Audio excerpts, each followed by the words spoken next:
That is, when measuring digital trade in order to know how large is Jamaica's digital economy, definition number 2 is included.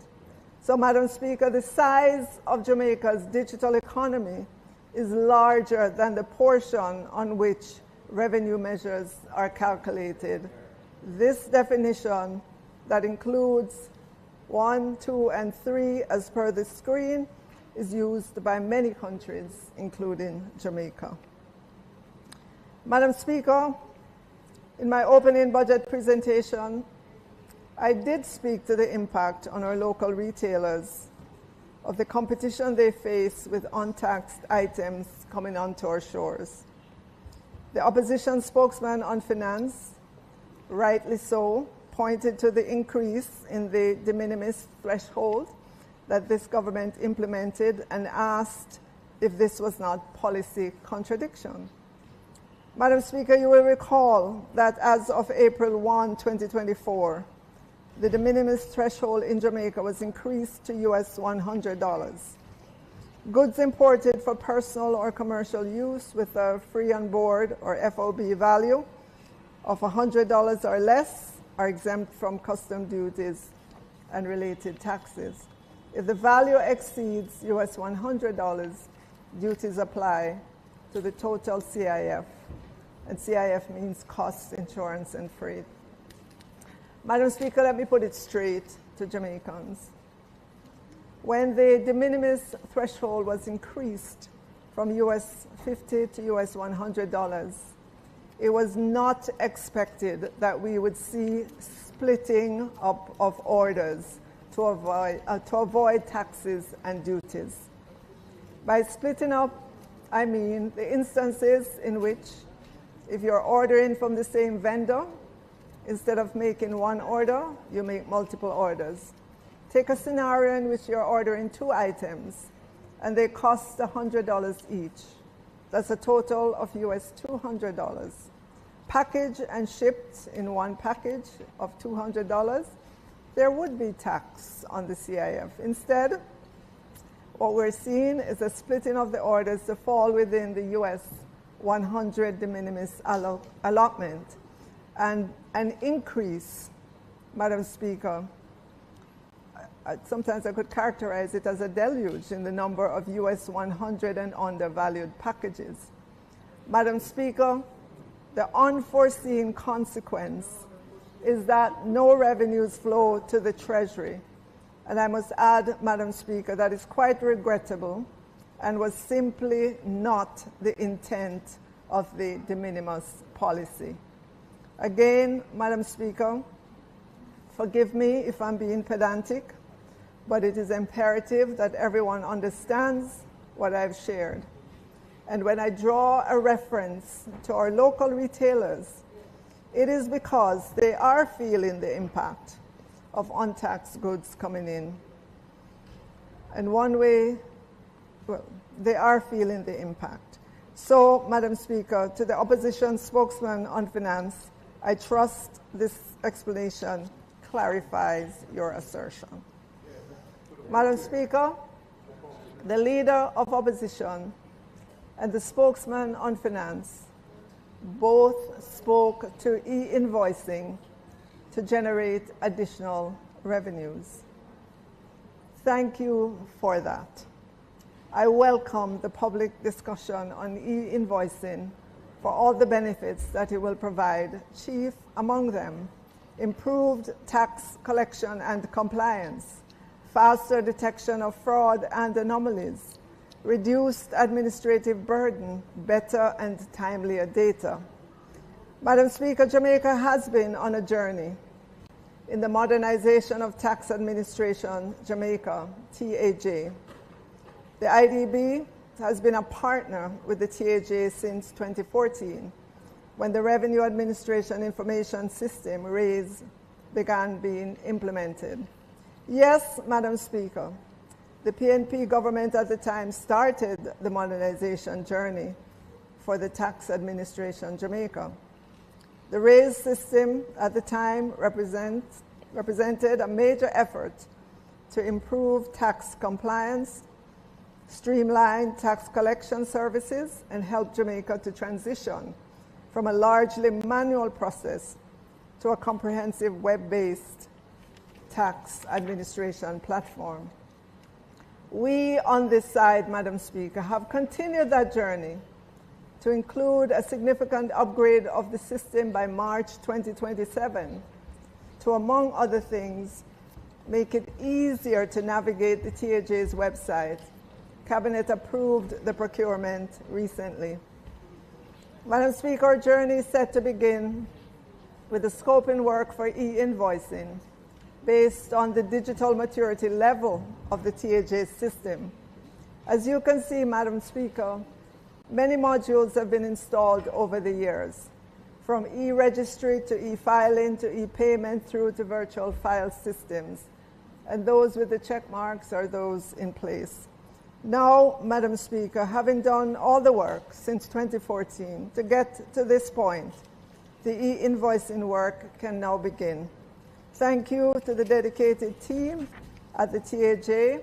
It is going to require use of advanced electronic signature, field standardization, meaning how the data is collected, online validation operation modules, invoice verification, and will require technology to be deployed for interconnectivity between the taxpayer's system and that of the TAJ. Because, as you can imagine, Madam Speaker, e-invoicing is massively more transactions intensive than anything the TAJ has done in its history. Madam Speaker, we expect for e-invoicing to take at least 2 to 3 years to roll out and be fully operational. As you can see from the slide, it has taken other countries with more resources a lot longer to roll out. So we are being very ambitious in our 2 to 3 years time frame expectation. So we would be looking at fiscal year 2028-29 to begin to see a working e-invoicing system in Jamaica. Madam Speaker, contrary to what the opposition spokesman on finance would have us believe, there are no revenues to be earned from e-invoicing that the opposition spokesman on finance could credibly include in the budget for this upcoming fiscal year.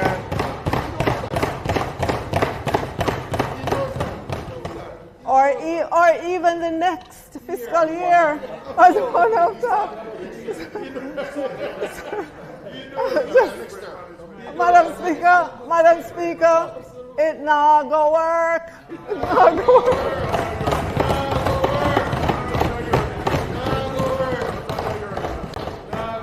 But Madam Speaker, let me say unequivocally that I welcome the discourse and the opposition's support and their positive stance for e-invoicing to be implemented in Jamaica with alacrity. I know we don't often see eye to eye on most matters, but on the need to move towards implementation of e-invoices, we can both claim that Jamaica will stand together.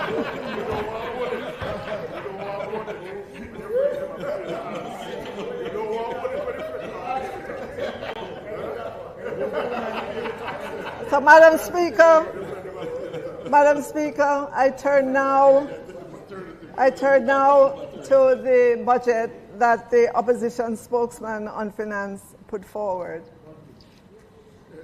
He said that electric invoicing system would deliver $8.6 billion in the upcoming fiscal year. He also, so Madam Speaker, I have to ask, what can go so?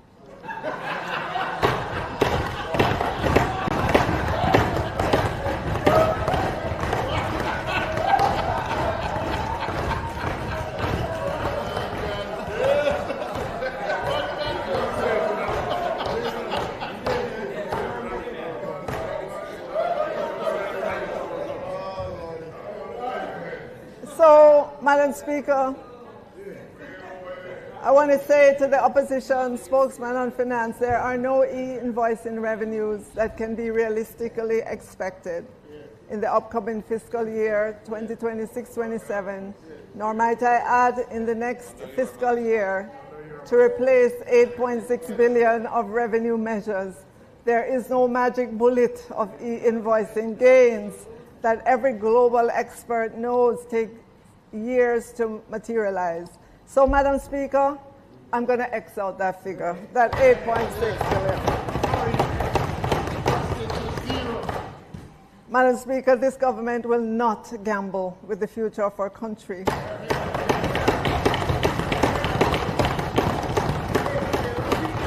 Madam Speaker, we will not gamble with the future of our country. We do not seek to score cheap political points by entrusting the future of the vulnerable, the continued stability of the Jamaican dollar, the sustainability of our national debt, and our hard-earned reputation for central government's prudent financial management on the fantasy of major software upgrade happening overnight. Madam Speaker, we have chosen the path of fiscal responsibility because it is the only credible path that leads to a stable recovery. And that is where we will continue to be, Madam Speaker. Madam Speaker, on the issue of digital nomad, the proposal from the spokesman on finance reflects a worthwhile instinct, but it illustrates the difference between identifying a promising concept and presenting a fully developed fiscal instrument. A digital nomad program may well have merit as part of a broader strategy to diversify Jamaica's visitor economy, attract long-term remote workers, and stimulate spending in select sectors. However, it does not yet stand up as a sufficiently robust revenue measure for closing a gap in the upcoming fiscal year 2026-27. Madam Speaker, the issue is not that the idea lacks potential, but that it has been advanced without the level of policy architecture, implementation detail, and fiscal realism required for serious budget planning. Even in a sister Caribbean country that introduced the concept 5 years ago and has often been cited as an early mover, the results suggest caution rather than easy optimism. Thousands of digital nomads were attracted over the period, yet the revenue yield remained relatively modest, underscoring that such programs are better understood as medium-term economic enhancers than immediate fiscal solutions. Madam Speaker, the more thoughtful commentary that has since emerged is therefore correct. The proposal points in an interesting direction, but it requires considerably more work on eligibility, infrastructure, tax treatment, housing implications, health coverage, administrative design, and projected returns before it can credibly be presented as a measure capable of materially strengthening the government's revenue position for the upcoming fiscal year, fiscal 2026-27. So, Madam Speaker, I will also X that figure out for this upcoming fiscal year 2020. 1.2 billion. Impossible. Madam Speaker, the opposition spokesman on finance said he would take $1 billion from Factories Corporation. This is a government entity that develops, lease, and manages industrial and commercial real estate throughout Jamaica. The primary goal of Factories Corporation is to drive economic growth by providing the infrastructure needed for businesses to operate. So I want to ask the opposition spokesman on finance, are you sure you want to take $1 billion out of a company that helps to drive economic growth? No. So I'm going to X out this one as well. Madam Speaker,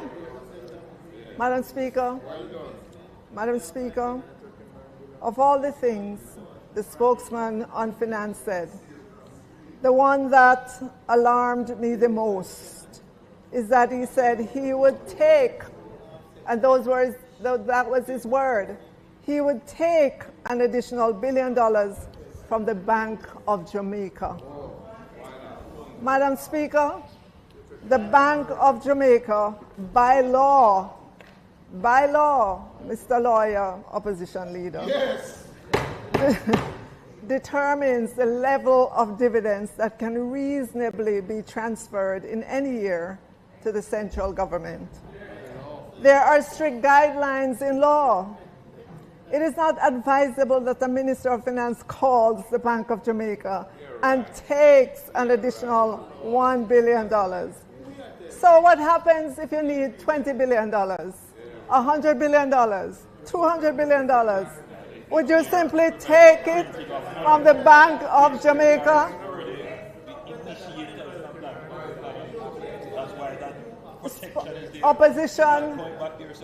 Opposition spokesman on finance, Madam Speaker, that was what obtained in the long days ago when inflation ruled unfettered in Jamaica.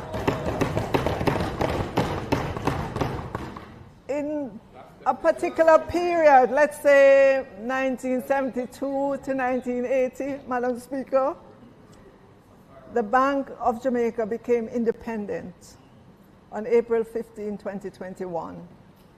It conducts a very sensitive monetary policy free of political interference.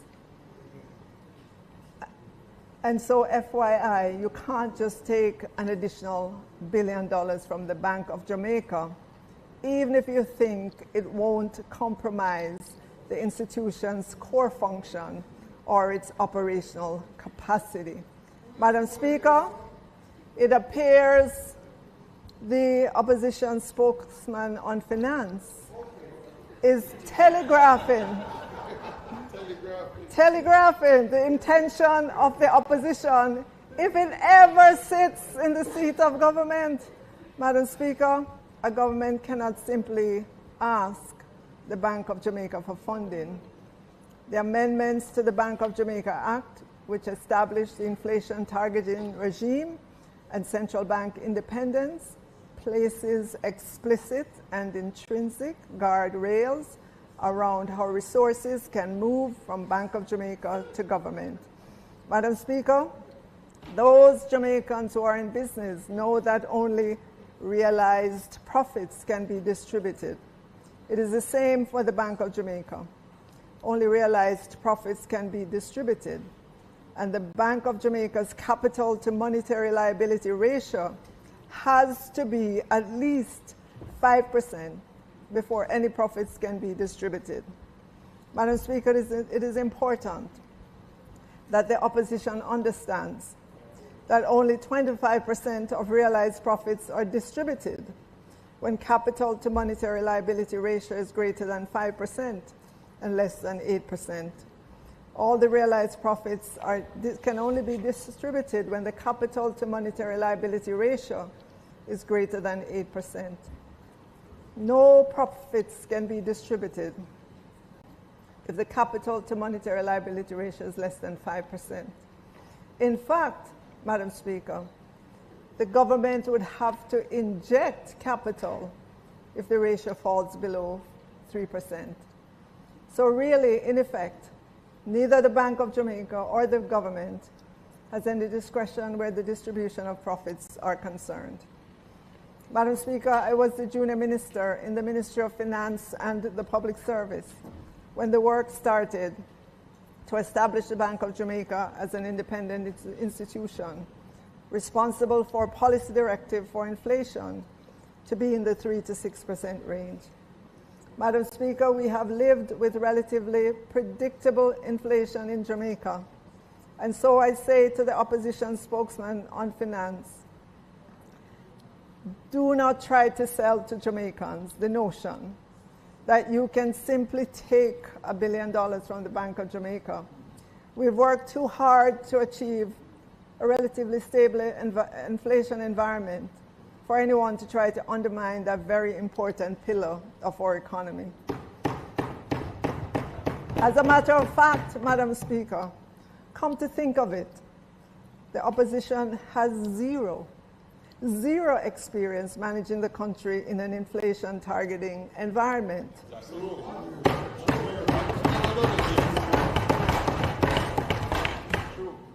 They've never done it. So there's a thing or two, Madam Speaker, the opposition needs to learn. Madam Speaker,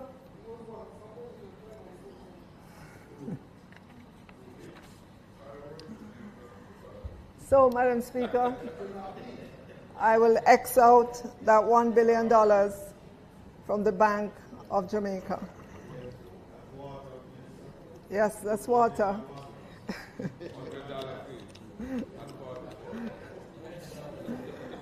Madam Speaker, the maths is not mathsing.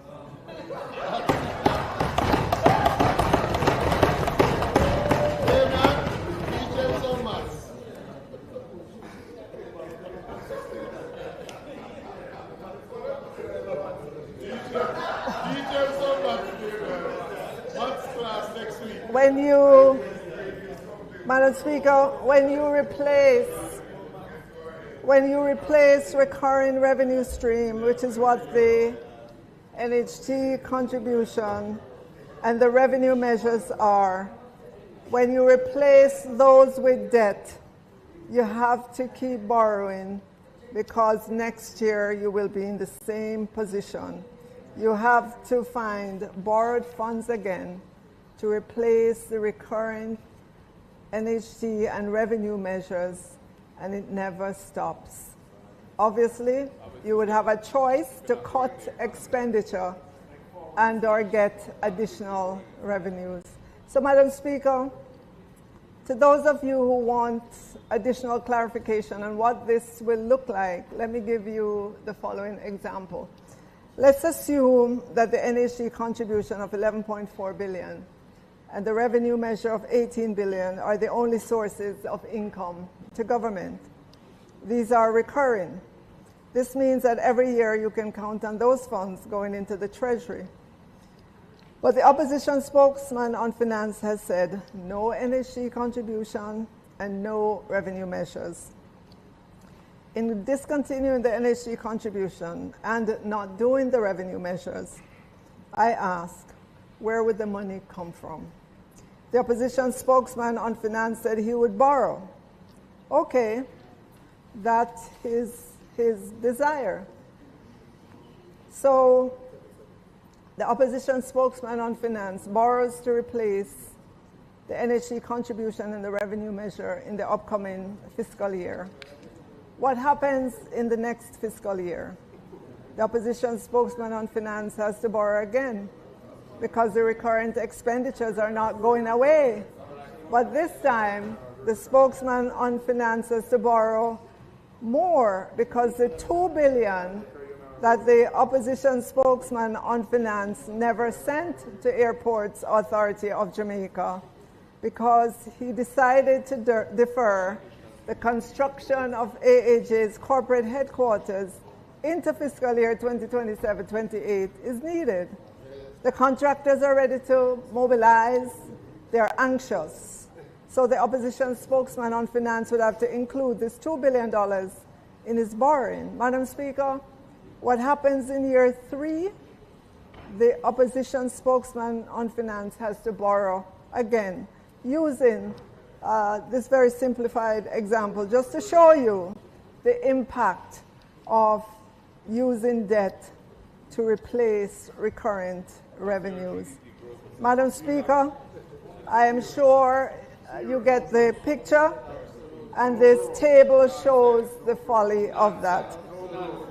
So, Madam Speaker, instead of the need to borrow $29.4 billion. You're now at 31.4. And then back to 29.4, assuming no other expenses pop up on you. Madam Speaker, these are the intricacies of how numbers in one budget year relate to the numbers in another budget year. And when you lose recurrent revenues, trying to replace it with debt is a state of illusory happiness. Or false contentment based on misconception or a refusal to accept the truth of a situation. Madam Speaker, the spokesman on finance presented a case for using $19 billion in debt to replace the revenue measures in the upcoming fiscal year. I have demonstrated that he will need way more in debt because the e-invoicing and digital nomad revenue streams are not going to materialize for at least the next 2 to 3 years. Additionally, the opposition spokesman on finance would have to keep borrowing, as I demonstrated, with the recurrent expenditure as a result of not having the benefit of the contribution of NHG or the revenue measures. Madam Speaker, I'll pause on the opposition spokesman of finance and turn my attention to the leader of the opposition. Madam Speaker, on the part of the leader of the opposition, he said he identified revenues. Oh, my phone.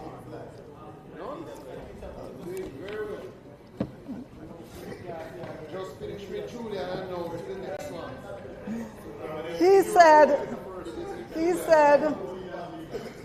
He said, Madam Speaker, that he identified revenues of about 2% of GDP from compliance, or projected GDP for fiscal year 2026-27 is $3 trillion, $857 billion, and so 2% of that would be approximately $77 billion. And if you could make the screen larger so that they could see it. So, Madam Speaker, if the opposition leader identified $77 billion of new revenues from compliance, why then would the opposition spokesman on finance need to borrow any money at all?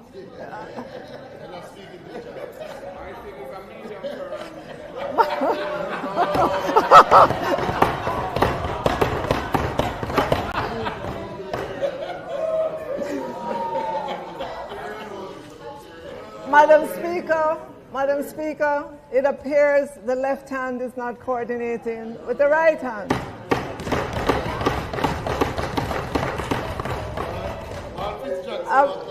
Madam Speaker, a Prime Minister in waiting and a Finance Minister in waiting are possibly not talking. What can go so? What can go so?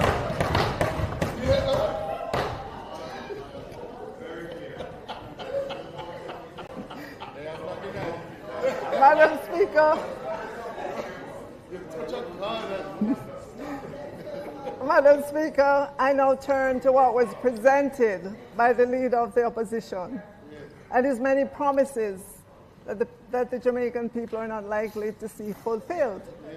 Once again today, I will demonstrate how unhinged are the many proposals that the leader of the opposition has put forward. So, Madam Speaker, let's start out with the 77 billion of revenues. He said he could find that. All right, 77 billion. Promise number one, nutrition.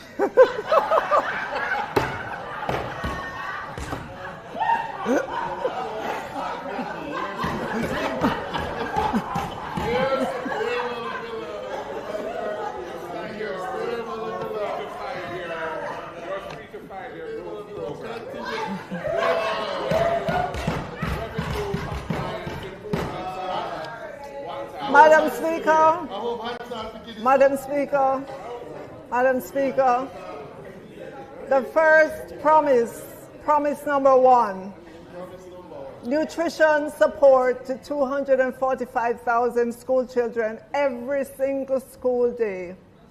And if you assume $150 a day for 190 days for the school year, that would be $69.8 billion. Madam Speaker, it would practically wipe out the 77 from compliance, right? And of course, I used $150 because the child has to get breakfast, lunch, and an afternoon snack. So I couldn't give any less than that. Promise number 2, smaller classes. Very commendable, Madam Speaker, but can it be financed? You'd have to hire more teachers, and I assume you hire about 33.33% more teachers, or about 9,000 teachers. That would cost $41 billion. Transportation for 20,000 students outside the JUTC range. Assume 500 per day for 190 school days. That's $1.9 billion. And the first in the family scholarship program. And I know when the leader of opposition said that, I looked at the MP from St. Catherine North, and you could see he was quite annoyed that the leader of opposition would be there trotting out his idea of first in the family scholarship program.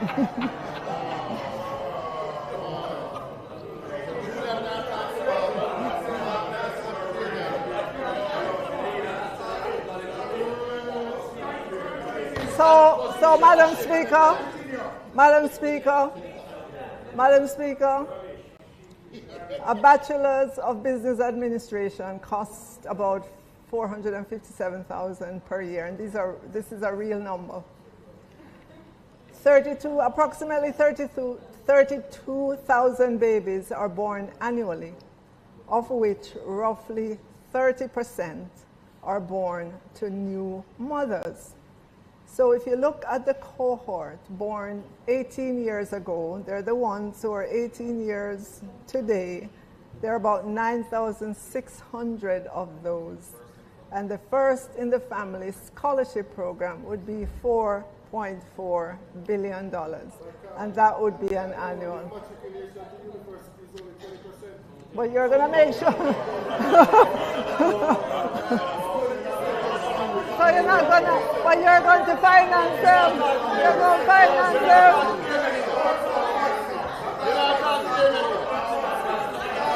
You're going to make sure they go. You are going to make sure they go. Madam Speaker.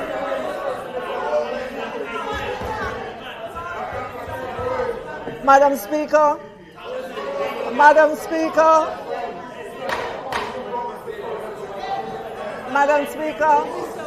Madam Speaker.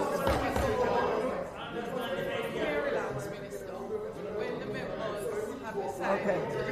But Madam Speaker, it seems I touched a corn over there. Promise number 5, investing in teacher training, a very lofty goal, Madam Speaker. Currently, the Jamaica Teaching Council provides continuing professional development for teachers.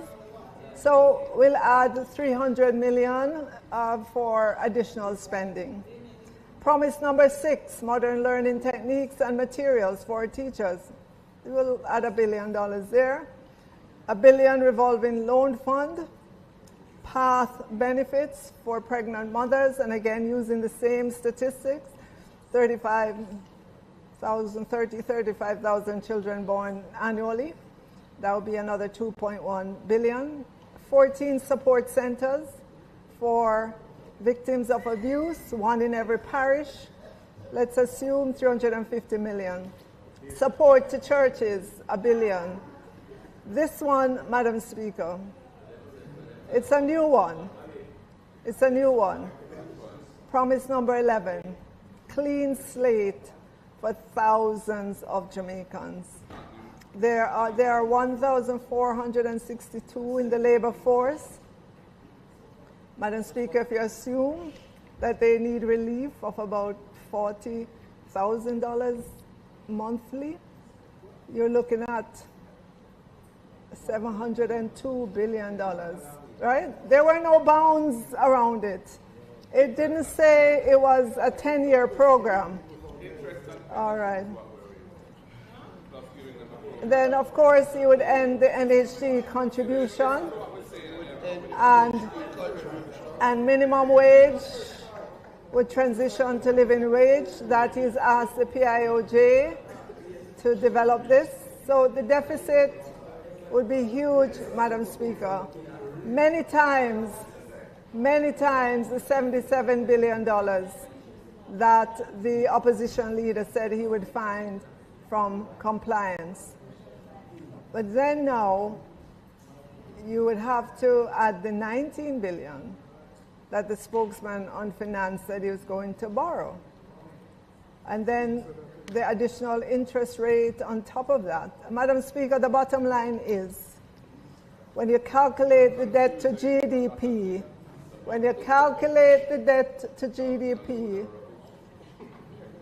where we are currently, we're projected to end fiscal year 2026-27 at 65.7%.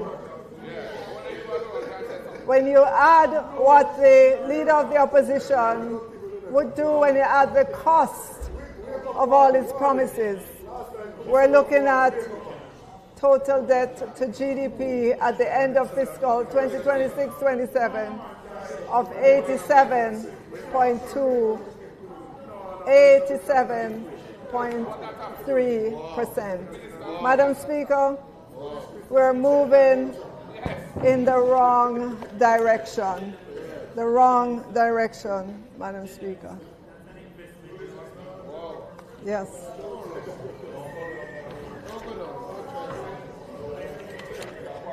Madam Speaker, this would be a return to profligacy, wanton spending, and using debt to fulfill promises.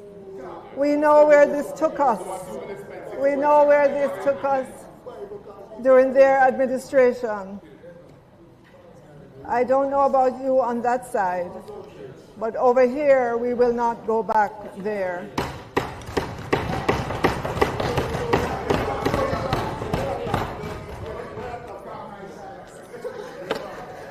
Madam Speaker, both the opposition leader and the opposition spokesman on finance said the environmental protection levy will be going to the consolidated fund. Here's what they said.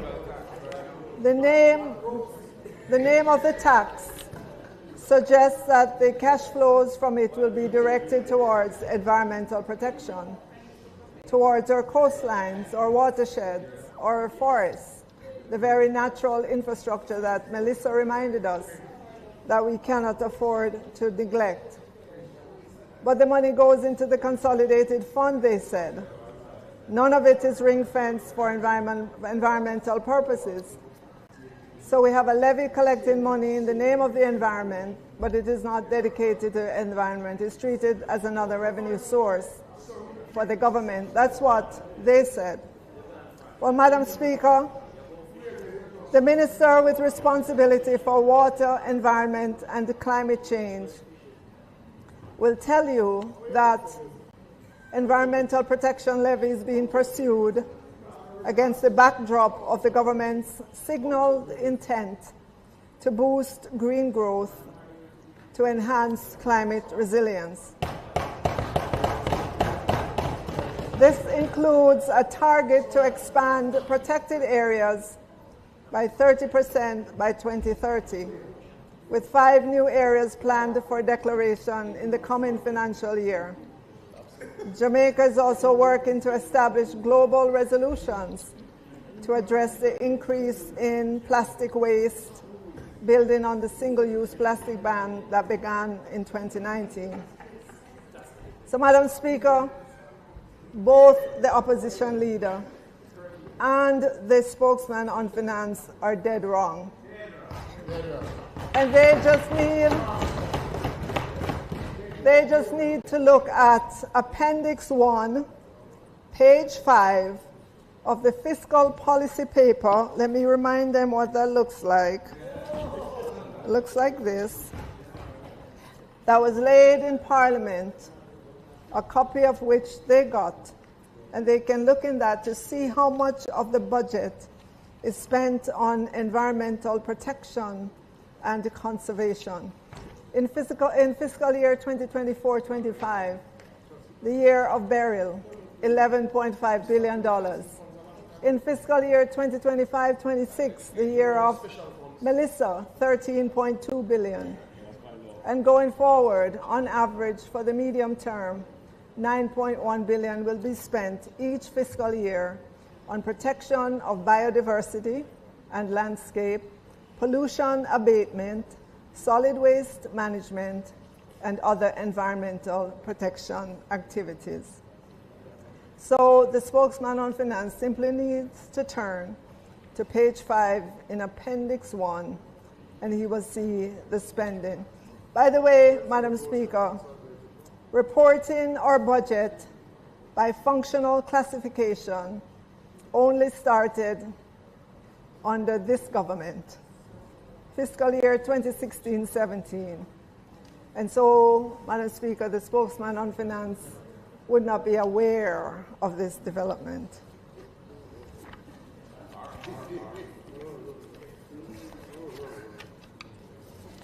Madam Speaker,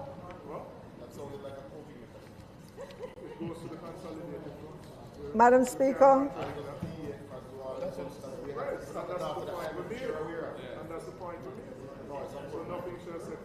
Madam Speaker, I now want to address two of the revenue measures.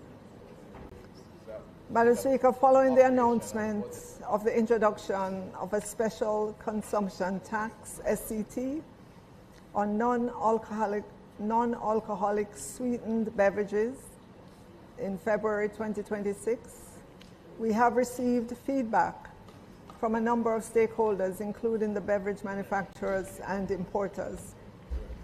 Madam Speaker, we are a listening government. We listened to the various representations, clearly assess them, and where they have merit, we act. I am pleased, therefore, to advise this Honourable House of a change in the approach to the SCT on non-alcoholic sweetened beverages that will make the measure more effective and more equitable. Madam Speaker, let me be clear about the intent. The SCT on non-alcoholic sweetened beverages was conceived from the very beginning as a health measure. Its purpose is to address the burden of non-communicable disease, diabetes, obesity, hypertension, that bear down so heavily on our people and on our public health system. The original announcement of a rate of 2 cents per milliliter was made for reasons of administrative simplicity. A volumetric tax is straightforward to calculate, to collect, and to verify. However, stakeholders pointed out, and we agreed, that a flat volume-based tax does not vary by sugar content and therefore does not distinguish between a low sugar and a high sugar product. We took that concern seriously, and because health has always been the underlying intent of the measure, we have redesigned the SCT to be based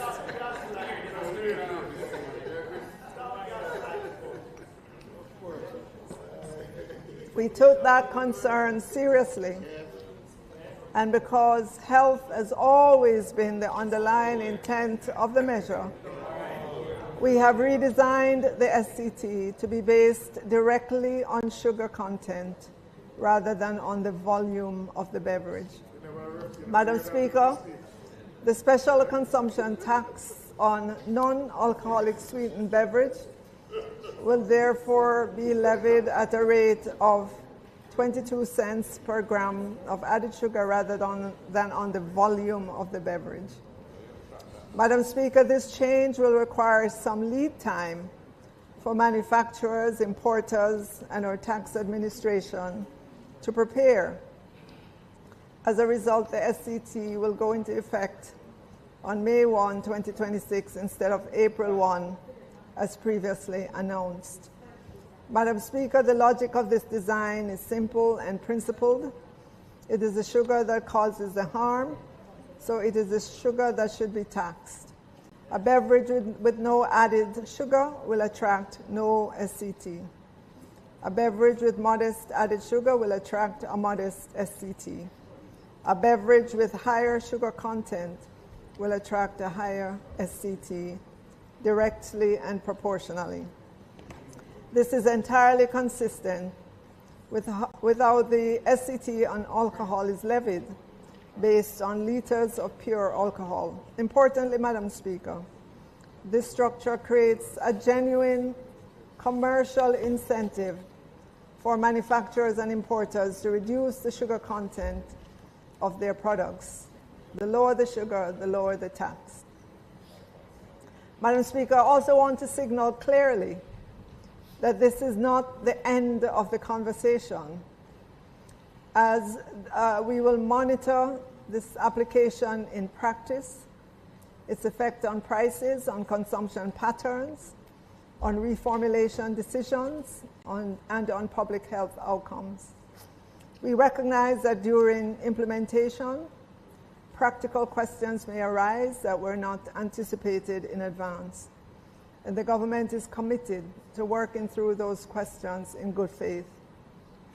We will continue a structured dialogue with both the beverage industry and with health professionals on how this measure can be strengthened and improved over time. To manufacturers and importers, the message is straightforward. Reduce the sugar in your products and the tax burden falls. The government is not seeking to harm a sector that employs thousands of Jamaicans. We're changing the incentive structure, and we believe the industry is fully capable of responding to it. To the Jamaican public, I ask you to consider there's hardly a family in this country that has not been touched by diabetes, hypertension, or obesity. These are not distant statistics. They are our parents, our children, our siblings, our neighbors. Every lower sugar product on our shelves is a step in the right direction, Madam Speaker.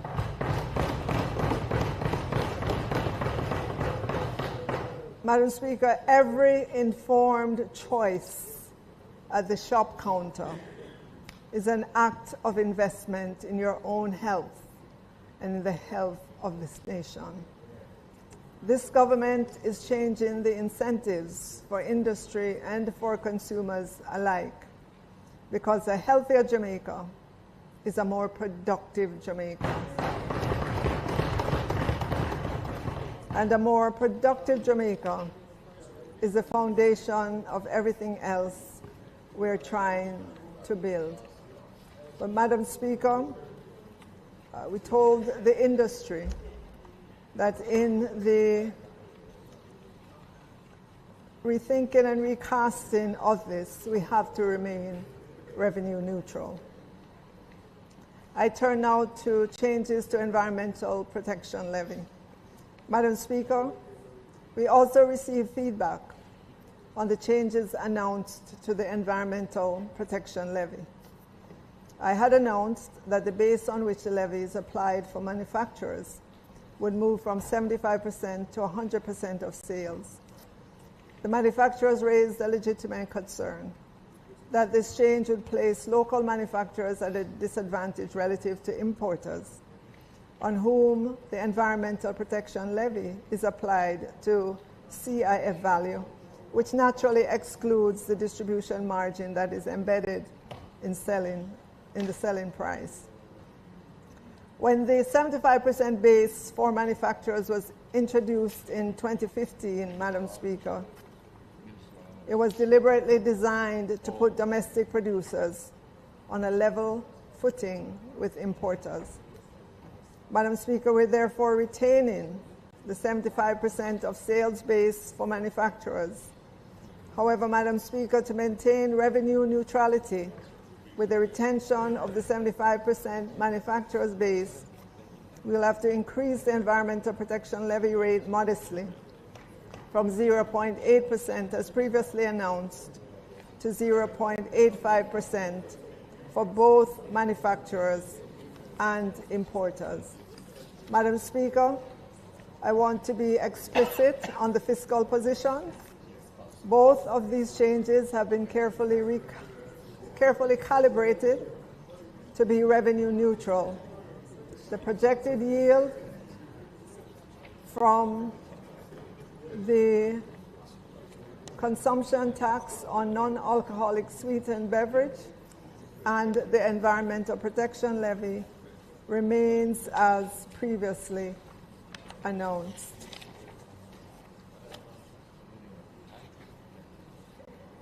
Madam Speaker, we've met with the beverage manufacturers. They've asked us to go to the tiered approach, to which we are not opposed. And the Ministry of Health and Wellness prefers the tiered approach. In the course of the year, we will continue the working group, which consists of Ministry of Health and Wellness, the Ministry of Finance and the Public Service, and the manufacturers to work towards the tiered system. But we will begin with a simple application that targets the grams of sugar. We will have a standard, well, I just announced the standard rate per gram of sugar. And so, Madam Speaker, I want to highlight that in keeping with this administration leadership style, we listened intently to the industry. Madam Speaker, in closing this fiscal 2026-27 budget debate, I choose to reiterate that history will only repeat itself should the opposition have a chance to implement their recommendations without concern for whether or not they're being funded. There's no way that Jamaica today can return to the Jamaica of the run with it policy.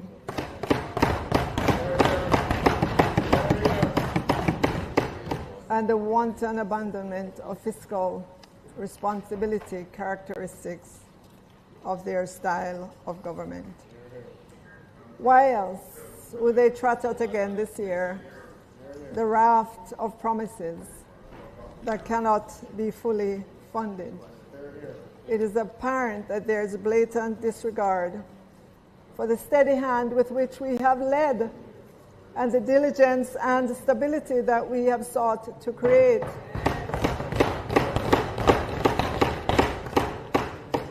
Madam Speaker, the Prime Minister demonstrated the massive reconstruction opportunities that will become available to Jamaicans and the vision of a resurgent Jamaica. As I said at the beginning of my speech, the cornerstones to move us from resilience to resurgence have been set and driven by the builder himself, Prime Minister Andrew Holness. Jamaicans can expect a new and different Jamaica to unfold over the next 3 to 5 years, right before our very eyes. Madam Speaker, I confirm that this budget that has been presented is designed to build a caring economy, a compassionate economy,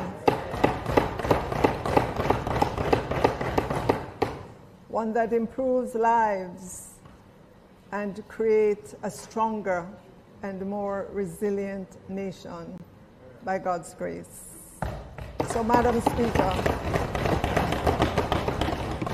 Speaker, I say from the bottom of my heart, God bless Jamaica, land we love.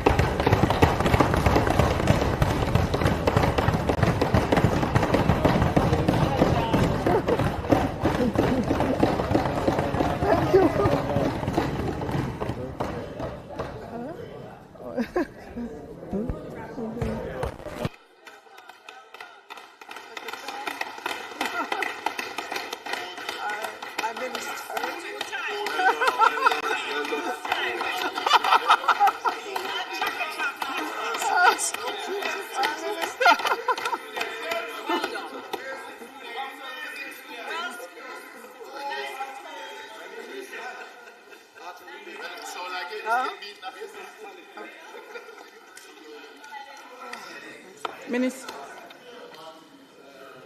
Minister of Finance.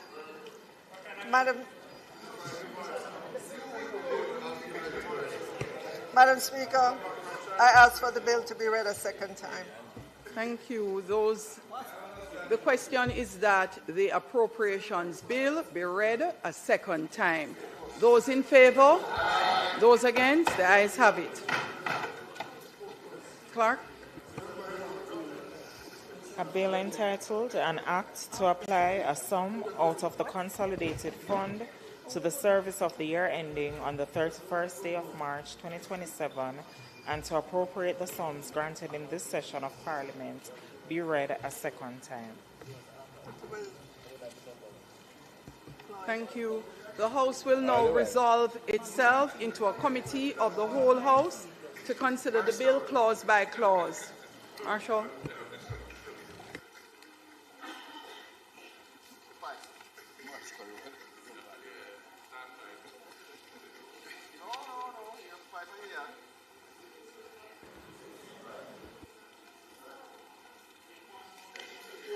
Minister of Finance, members, we are now in committee, Standing Finance Committee. Minister, how would you like to proceed? Put the clauses, Madam Speaker.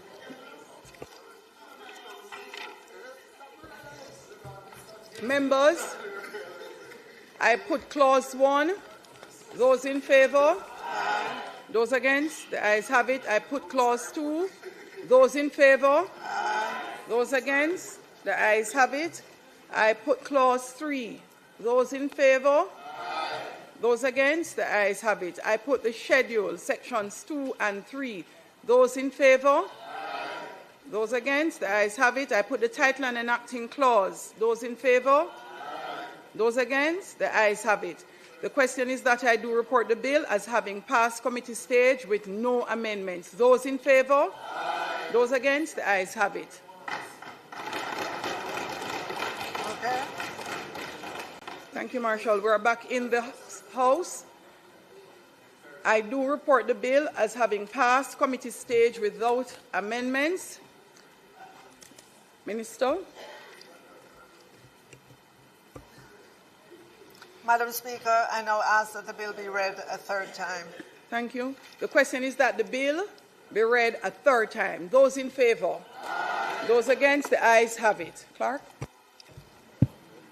An act to apply a sum out of the Consolidated Fund to the service of the year ending on the 31st day of March 2027 and to appropriate the sums granted in this session of Parliament is read a third time and passed.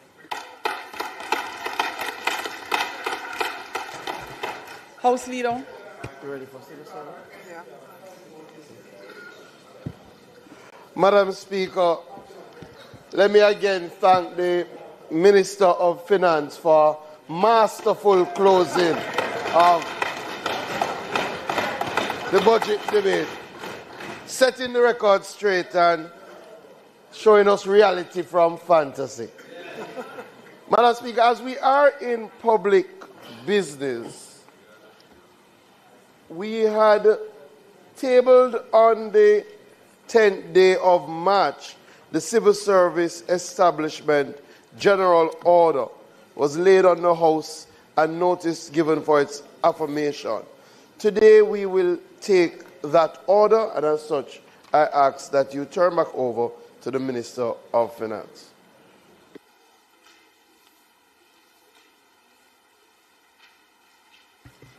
Minister of Finance, you may commence. Thank you, Madam Speaker. In accordance with the Civil Service Establishment Act,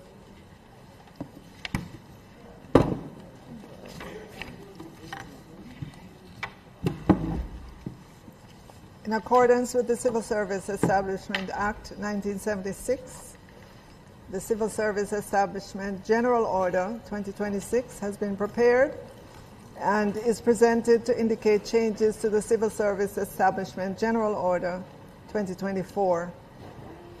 The Civil Service Establishment General Order 2026 outlines the reorganization of ministries and departments and consequently the creation of new posts, abolition of posts and the reclassification, upgrading and retitling of existing posts. The major changes are to be effected in the General Order 2026 and include the integration of the National Council on Drug Abuse into the Ministry of Health and Wellness as a department. This action follows Cabinet Decision number 18/21 and 33/17, which granted approval and the subsequent passage of the National Council on Drug Abuse Repeal Act 2023 number 15, which legally transferred the National Council on Drug Abuse, legally transferred those functions to the ministry responsible for health and restructured it as a department within the ministry. The key drivers for this integration are an expanded mandate for the National Council on Drug Abuse, now encompassing responsibility for national mental health prevention strategies and harm reduction, in addition to its traditional focus on drug abuse education and prevention. Madam Speaker, the recognition that the existing National Council on Drug Abuse structure as a statutory body was inadequate and no longer fit for purpose to effectively realize this new broader mandate, especially considering the increased prevalence and accessibility of drugs. Madam Speaker, the need for a new organizational design to accommodate the expanded roles, responsibilities, and a new governance context where management reports to the Permanent Secretary of the Ministry of Health and Wellness instead of a board. It's also a strategic shift towards a more proactive and preventative approach in substance abuse and mental wellness. Madam Speaker, this integration involves establishing 306 posts and creating several new branches. For example, strategic planning, research, prevention/education/treatment. There's also retitling and transferring of one post, abolishing 46 posts under the old National Council on Drug Abuse structure when vacant, aligning with redundancy plans under the Public Sector Transformation Action Plan. Madam Speaker, the retitling of the Ministry of Education and Youth to the Ministry of Education, Skills, Youth and Information. In addition, a comprehensive restructuring across several key operational areas happened within the ministry. This This affected the regional financial management sections, the newly amalgamated examinations and assessment administration services branch, merging the former with the latter, and the reorganized regional building sections, renamed regional maintenance and infrastructure development sections. Madam Speaker, after years without review, this extensive reorganization addresses long-standing structural weaknesses, insufficient staffing, and increased workloads. The reform aimed to strengthen financial management and internal controls, streamline examination and assessment processes, enhance infrastructure maintenance oversight, and better align the ministry's structure with its operational needs and strategic mandates. These combined Ministry of Education initiatives involve establishing 106 posts, including the regularization of 9 temporary posts, upgrading 38 posts, reclassifying 38 posts, retitling 86 posts, abolishing 1 post when vacant. Madam Speaker, there was also the establishment of 102 posts within the Jamaica Constabulary Force, the JCF, to enhance ICT capabilities, improve organizational efficiency, and support technological advances like Jamaica Eye and the Station Records Management System, addressing staffing needs in critical technical areas. Madam Speaker, there was also the abolition of 1,250 vacant posts from the central government vestige of the Tax Administration Directorate. The general amendment reflects changes in 3 areas. Part 1. This section shows changes in the complement of posts in ministries and departments. It reflects changes in posts, for example, reclassification of posts, new posts created, retitling of posts, upgrading of posts, and the effective dates for these changes. The breakdown is as follows.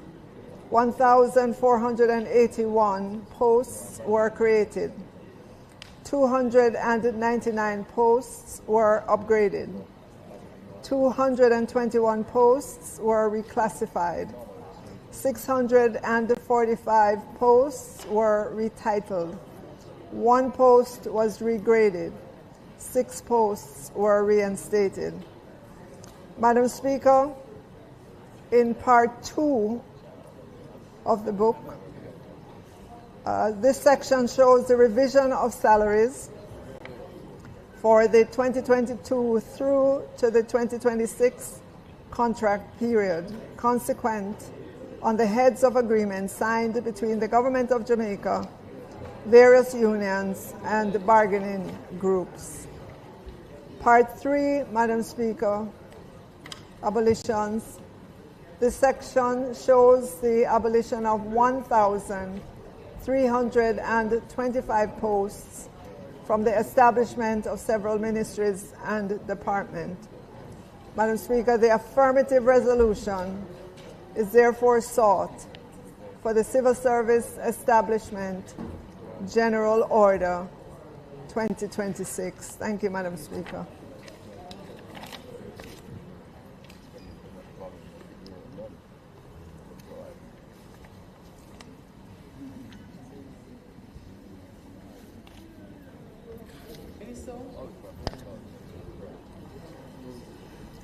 Minister, thank you. Could you turn on your mic, Minister? I'm asking if you could now move the motion, notice of which you had given. Madam Speaker, I now move that the motion, notice of which was given on the 10th day of March 2026, be approved. Thank you, Minister. Members, the question is that the motion, notice of which was given on the 10th day of March 2026, be approved. Those in favour? Those against, the ayes have it. House Leader. Madam Speaker, I now ask for the recommittal of motions, notice of motions given orally. The question is that we recommit notices of motions given orally. Those in favour? Aye. Those against, the ayes have it. Minister of Finance. Thank you, Madam Speaker. Madam Speaker, I beg to give notice that at the next meeting of the House, I will move the pensions, superannuation funds and retirement schemes, registration, licensing and reporting amendment regulations 2026 resolution. Whereas Section 58(1) of the Pension, Superannuation Funds and Retirement Schemes Act, hereinafter referred to as the Act, provides that the Financial Services Commission may, with the approval of the Minister, make regulations for such matters as may be necessary or expedient for the purposes of the Act. And whereas on the 11th day of March 2026, the Financial Services Commission, with the approval of the Minister, made the Pension, Superannuation Funds and Retirement Scheme Registration, Licensing and Reporting Amendment Regulation 2026. And whereas Section 58(2) of the Act provides that regulations made under Section 58(10) shall be subject to affirmative resolution.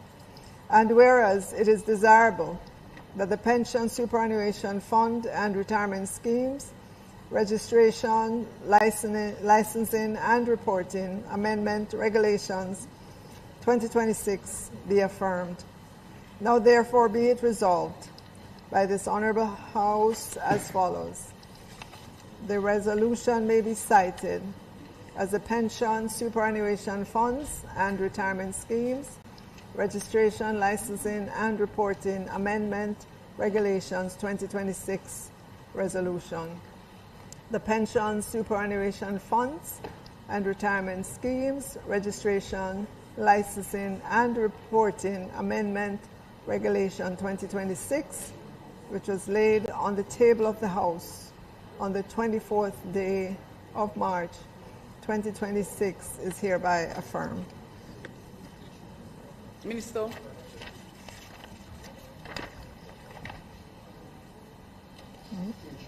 Insurance. Madam Speaker, I beg to give notice that at the next meeting of the House, I will move the following motion.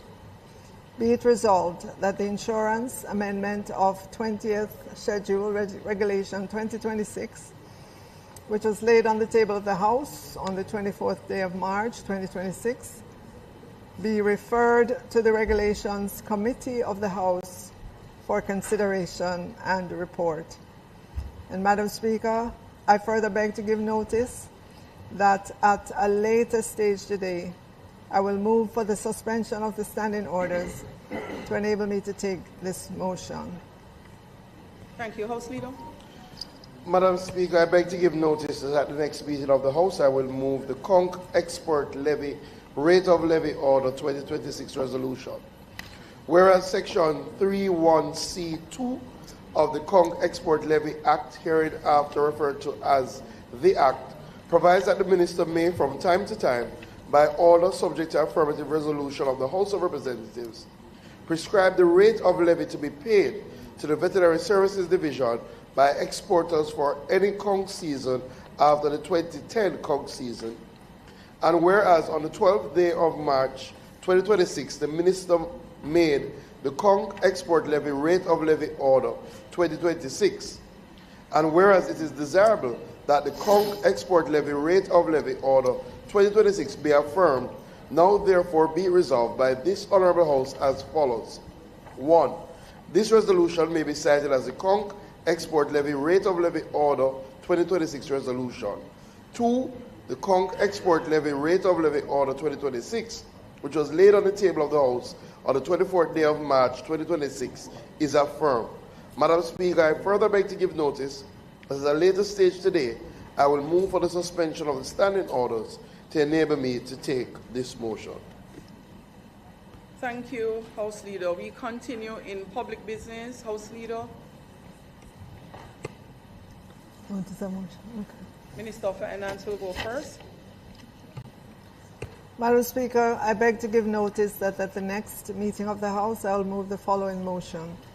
Be it resolved that the insurance amendment of... No, sorry.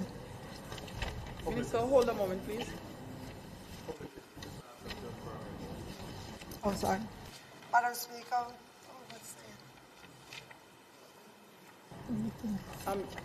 House Leader, in the interim, would you be ahead. so kind Go ahead, as House to go to public business with the order you gave, and then we'll go back to Minister of Finance, please? No problem.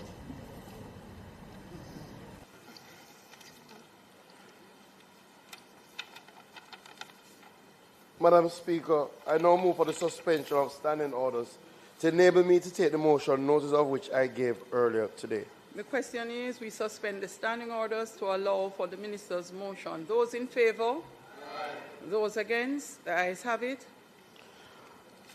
Madam Speaker, this Honourable House should note that the Conch Export Levy Act was passed in 2009 with its main purpose to facilitate the imposition of a levy to be paid on each pound of conch exported during each conch season, pursuant to Section 3 of the Act. Section 9 of the Act, which established the Fisheries Management Development Fund, the fund, mandates that all the proceeds of the levy collected are to be allocated to the fund to facilitate the sustainable management and development of the fisheries sector. Section 11 of the Act stipulates that any exporter who fails to pay the levy commits an offence and is liable to summary conviction in a parish court to a fine equivalent to 5 times the value of the unpaid amount of the levy, or $3 million, whichever is greater, and in default of payment, to imprisonment for a term not exceeding 12 months. Section 12 of the Act provides for the unpaid levy to be recovered summarily by the Commissioner without limit to the amount as a civil debt in a parish court at the suit of the Attorney General. Madam Speaker, for this conch season, I have decided not to increase the rate of levy currently charged. Therefore, the rate of 50 cents in the currency of the United States of America, or its Jamaican equivalent, per pound of conch exported remains in place for the 2026 conch season. In exercise of the power conferred upon me as Minister and pursuant to Section 31C2 of the Act, on March 12, 2026, I made the order for an exporter to pay a levy at the rate of 50 US cents, or its Jamaican equivalent, to the Veterinary Services Division for each pound of conch exported during the 2026 conch season. The object of the order pursuant to Section 3 of the Act is to legally require a person who proposes to export or who exports conch to pay to the Veterinary Services Division a levy of 50 cents in the currency of the United States of America, or the equivalent in Jamaican currency, for each pound of conch exported during the 2026 conch season. In the circumstances, Madam Speaker, and as I indicated, there is no intention to increase the levy, as I think all members of the House can understand. With the passage of Hurricane Melissa, a number of our industrial fishers would have suffered significant damage, and as such, given the matters highlighted above, I ask this Honourable House for its support in affirming by resolution the conch export levy, rate of levy, Order 2026. Thank you. Thank you, House Leader. The member from Clarendon, Northwest? From Westmoreland. From Westmoreland Central it is.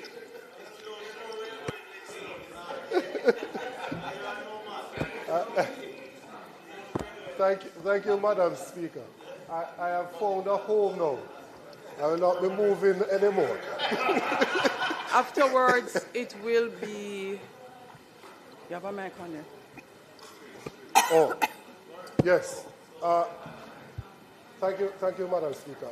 In relation to this matter... Member Campbell, turn your mic on again, please. Thanks.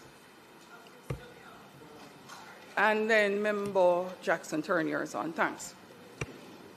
Thank you, Madam Speaker. in relation to this matter, I just have a few queries. The minister phrased it to say that he would not be increasing the levy this year based on the impact of Hurricane Melissa. I'm just wondering, though, if there was consideration that you could waive it or that you could decrease it to give them an opportunity to recover.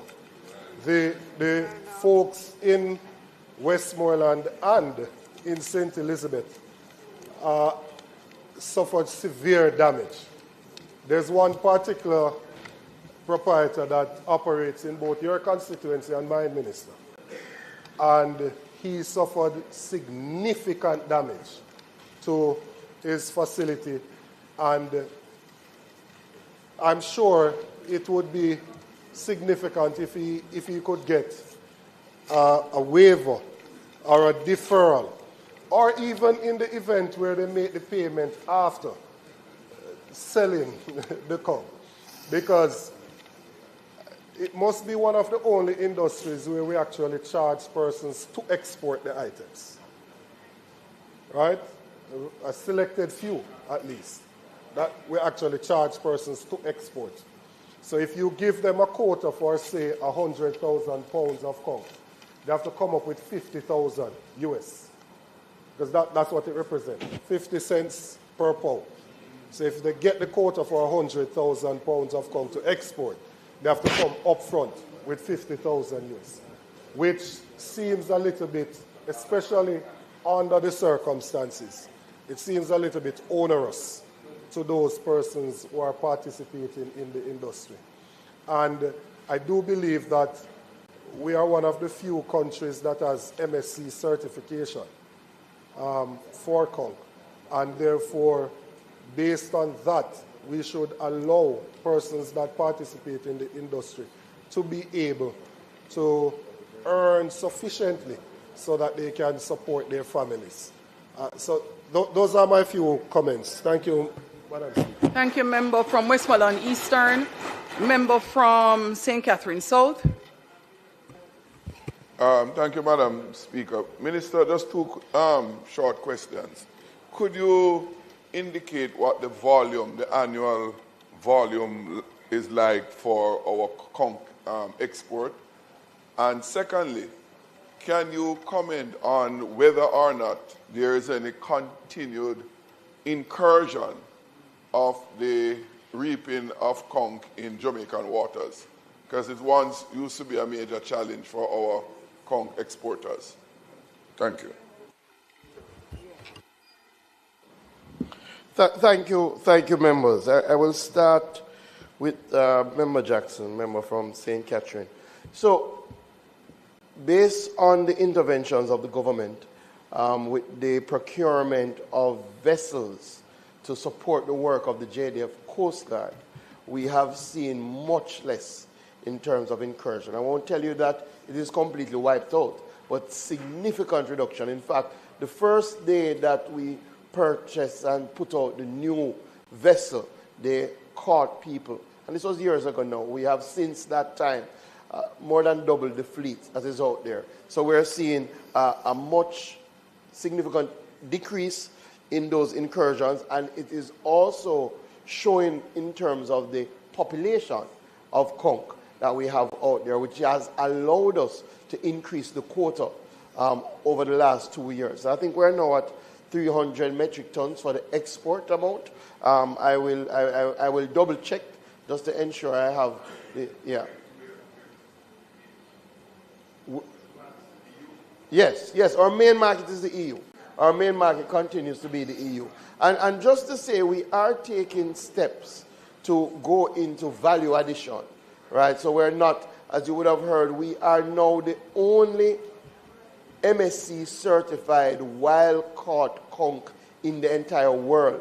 And why that is something for us to celebrate, you may remember that a few years ago, we shut down our conch industry because our numbers were not sufficient. And we managed that for 2 years.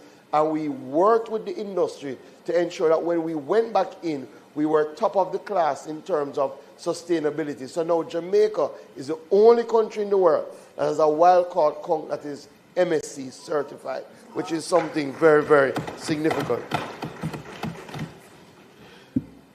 The opposition spokesperson on agriculture, just a couple things. So, in relation to the maintenance of the levy at this rate is actually a reduced rate, right? So when we had come back after the 2 year that we did not have conch fisheries, when I met with the industry, we agreed that we would reduce the usual rate. So we cut the rate in half. So it was actually $1.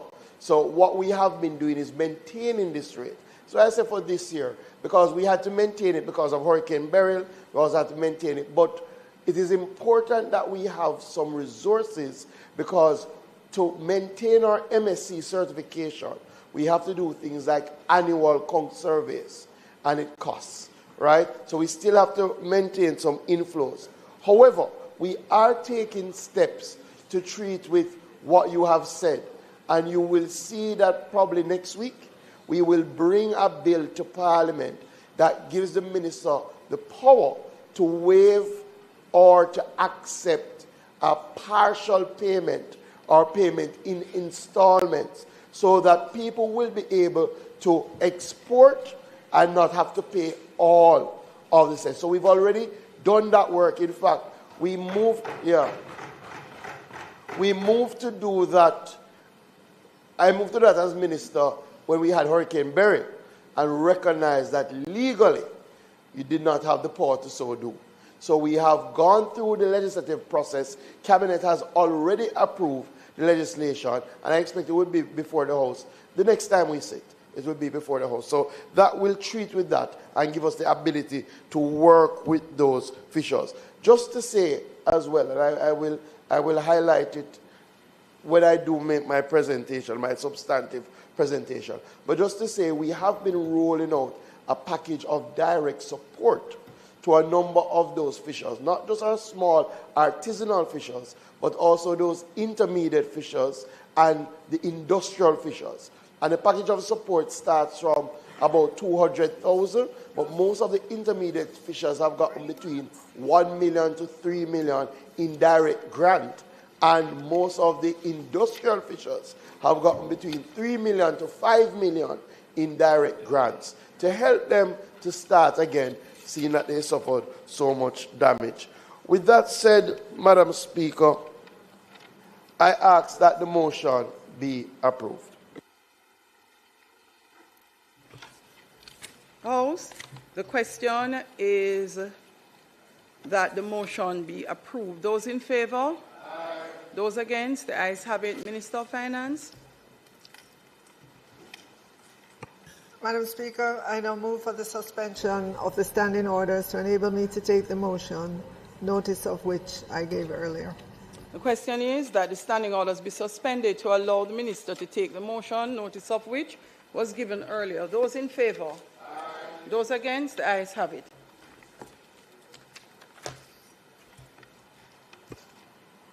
Madam Speaker, I ask that the motion be approved.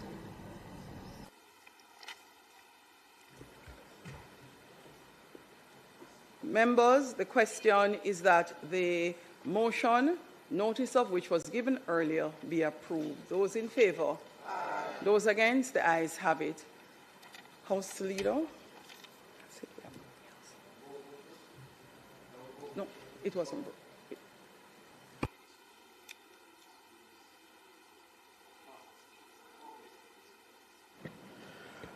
Madam Speaker, it is not intended to do any further business today, and as such, I ask that the House be adjourned for a date to be fixed. Members, we are in receipt of communication in respect of the National Blood Drive.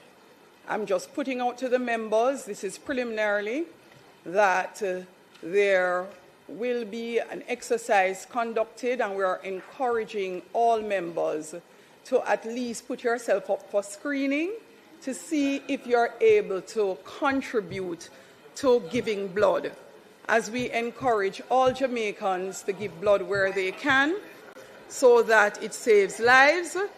We will, many of us, be encouraging Jamaicans by us setting the example in the House.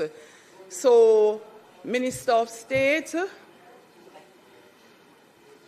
and the Minister of State in the Ministry of Health and Wellness has been given charge by the lead minister, Minister Tufton, and you will see her conversing with you. Please let her know your willingness and your intent to partake in the blood drive once the screening is ready. Thanks, members. As said by the House Leader, there will be no further business for today. I ask that this House adjourn. Members, those in favor? Not yet. Not yet. Members, this honourable House now stands adjourned for a date to be fixed.